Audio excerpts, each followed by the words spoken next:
Hello दोस्तों, राधे राधे, जय Shri Krishna. NEET mains 2026 के लिए हम लेके आए PYQs और MCQ। आज का टॉपिक रहेगा राजस्थान का अपवा तंत्र। और राजस्थान के अपवा तंत्र में हम लेके आए सबसे पहला क्वेश्चन। राजस्थान में सतही जल सरफेस वाटर की उपलब्धता सबसे अधिक किस नदी बेसिन में है? ए बनास, बी चंबल, सी माही, डी लूनी। तो इसका सही आंसर होगा सतही जल के लिए सबसे ज्यादा सतही जल है वो किस नदी का है? तो सबसे ज्यादा सतही जल है बेटा बनास, सॉरी, चंबल नदी का। ज्यादा सतही जल किस नदी का है? चंबल नदी का। तो इसका सही आंसर होगा डी चंबल नदी। चंबल नदी राजस्थान की सबसे लंबी नदी है। चंबल नदी राजस्थान की सबसे लंबी नदी है। और यदि बात करें पूर्ण भाव की दृष्टि से, पूर्ण भाव की दृष्टि से सबसे लंबी नदी है बनास नदी। तो इसका सही आंसर है बी चंबल नदी।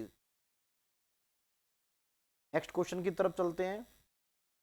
त्रिवेणी संगम और संबंधित नदियों का कौन सा जोड़ा सुमेलित नहीं है? ए बीगोद भीलवाड़ा, बनास बेड़च मेनाल, बी राजमहल टोंक, बनास डाई खारी, सी बेणेश्वर डूंगरपुर, सोम माही जाखम, डी रामेश्वरम सवाई माधोपुर चंबल बनास पार्वती, ई देवधामपुरिया टोंक बनास बांडी मासी। तो इसमें नहीं है, सुमेलित नहीं है पूछा है, तो इसका सही आंसर होगा डी, क्योंकि चंबल बनास पार्वती त्रिवेणी नहीं बनाती है। पार्वती की जगह यहां आएगी बनास नदी, सॉरी सीप नदी। कौन सी नदी? सीप नदी। तो चंबल बनास सीप दोनों ही, तीनों नदी त्रिवेणी बनाती है रामेश्वरम सवाई माधोपुर में। तो इसका सही आंसर डी रामेश्वरम सवाई माधोपुर चंबल बनास सीप। राजस्थान में टोटल 5 त्रिवेणी है और पांचों के पांचों आपकी स्क्रीन पर है। नेक्स्ट क्वेश्चन की ओर चलते हैं। द्रव्यवती नदी पुनर्जीवन परियोजना, द्रव्यवती नदी पुनर्जीवन परियोजना या द्रव्यवती रिवर प्रोजेक्ट राजस्थान के किस जिले से संबंधित है? ए जोधपुर, बी अजमेर, सी जयपुर, डी बीकानेर। तो द्रव्यवती नदी का संबंध किस नदी से है, किस जिले से है? का सही आंसर है सी जयपुर। द्रव्यवती नदी या अमानी साका नाला, इसे अमानी साका नाला भी कहते हैं, अमानी साका नाला। अमानी साका नाला जिसे जयपुर की लाइफलाइन कहते हैं, ये अमानी साका नाला आमेर की पहाड़ी, आमेर की पहाड़ी से निकलती है।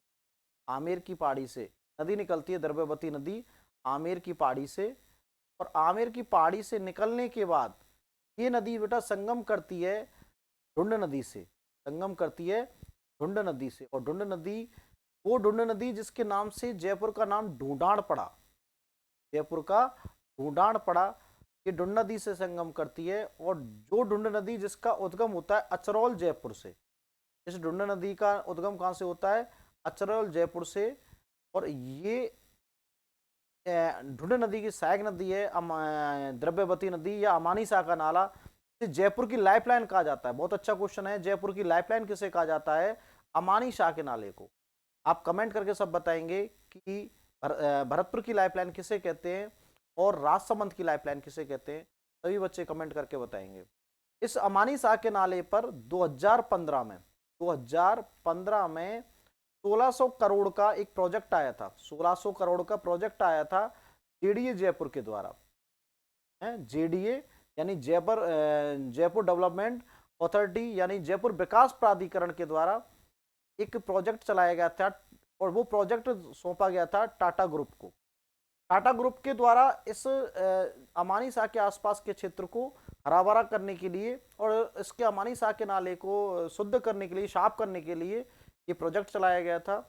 और ये इसका नाम दिया गया था द्रव्यवती नदी पुनर्जीवन परियोजना। नेक्स्ट क्वेश्चन की ओर चलते हैं। साबरमती नदी की सहायक नदियों का सही समूह कौन सा है? ए खारी बेड़च मेनाल, बी सेई हतमती मेशवा बाकल, सी सोम जाकम अनास, डी सूगड़ी बांडी जवाई। तो इसका सही आंसर होगा कि साबरमती की सहायक नदियां सेई, हतमती, मेशवा, बाकल, बेतरक।